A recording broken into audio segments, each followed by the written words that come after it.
Hello, this is a homily for the 15th Sunday of the year.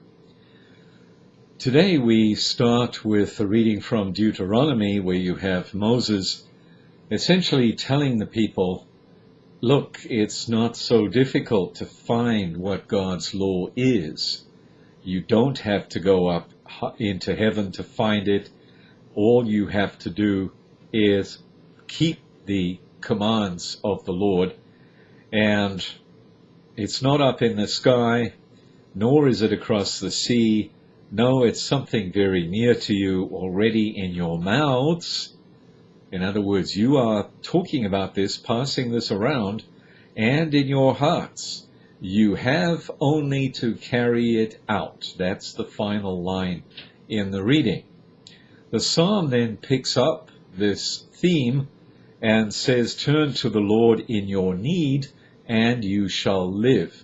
We have this extra piece of information that by following the law of God, we have the possibility of living, because essentially our life is all tied up with living out God's law. God's law is very much part of our relationship with Him. The psalm goes through various petitions. I am afflicted and in pain. Let your saving help protect me. You lowly ones, you who seek the Lord, for the Lord hears the poor, and his own who are in bonds he spurns not. In each case, the psalm is describing a certain situation that we find ourselves in, and the answer always is, turn to the Lord, turn to the Lord, turn to the Lord. If you do, your situation will be answered. And then in the second reading, which is taken from the letter to the Colossians, Paul is explaining something about who Jesus Christ is, that all things were created through him and for him. And so he is the beginning, the firstborn from the dead. He is the fullness, and that word fullness has just a massive meaning appropriately, because in fact what you're saying is that he is the fullness of life, the fullness of happiness, the fullness of joy, the fullness of relationship, and so forth. And he is the one who is going to be the one that we meet in this world, either him personally or him embodied in his church. And in that way we will discover Jesus Christ, who is the fullness, and through him he reconciles all things to himself. This is what Jesus Christ does, first of all, when he was on the earth as a body and blood human being, and now he's on the earth as the having his body, the church. The gospel then comes along and has really two parts to it. One is about this scholar who asks the Lord what he has to do to inherit eternal life.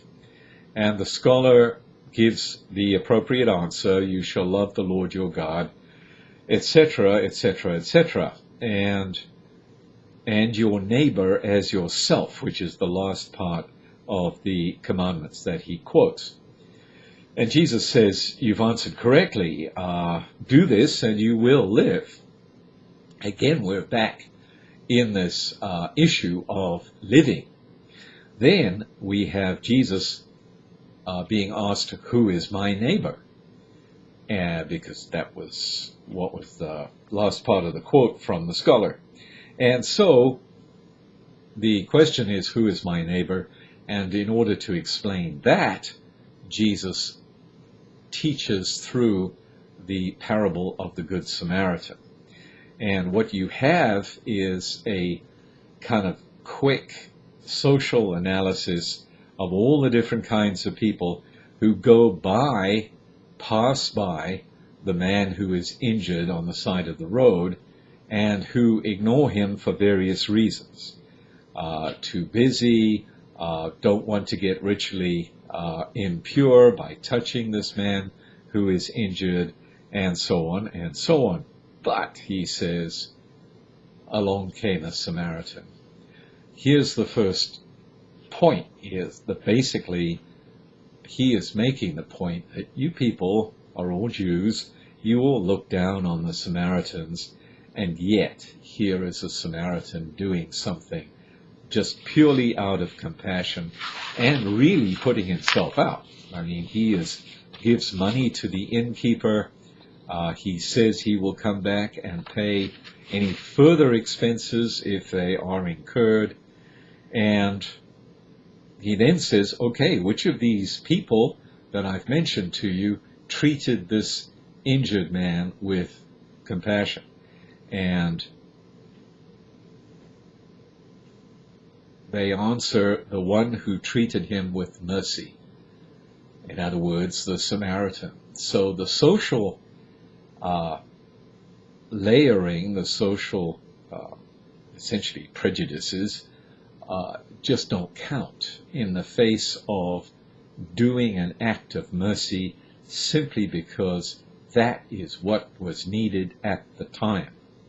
And so what you have is, first of all, essentially turn to God, turn to God, turn to God through the various readings, developing out of the second reading and the gospel, you have the explanation of Christ being present in the church as the church, because it's not a separate organization that somehow is pointing to a distant Jesus Christ. They should point inwards into the community, because that's where Jesus Christ is fully present in a guaranteed way. And so you have that kind of presence where people can turn to the Lord in need in the church.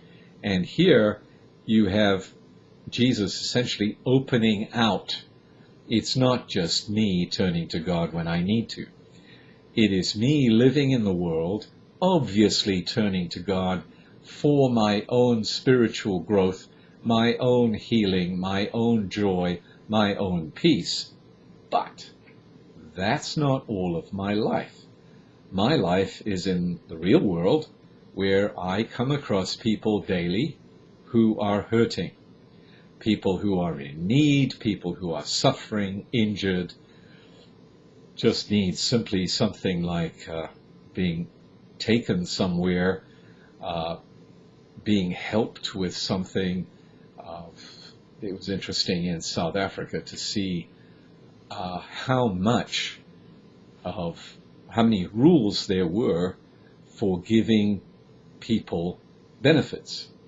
The trouble was that 99% of the people didn't know about these benefits. And so a friend of mine simply hired somebody who was very well informed about government benefits. And we're talking about small things, small payments for small issues. And she would help them fill in the forms. She would send them in, and there would be a payment that would come back. And so we come across needy people in hundreds of different ways, not just in the relatively simple way of this man who's injured on the side of the road. But how do we treat these people? So on the one hand, I'm looking to my own relationship to God. On the other hand, I have a relationship and a responsibility to all the people around me. And it is there that I will be judged whether I am truly merciful. Have I helped this person and this person and this person in the ways that would best suit them? Like the Samaritan takes the injured man into an inn and sets him up for 3 or 4 days so that he can heal. So we're being challenged now in the sense of, how do we live the Christian life? On the one hand, we maintain a relationship to God, and on the other hand, we maintain a relationship to our neighbor. Thank you.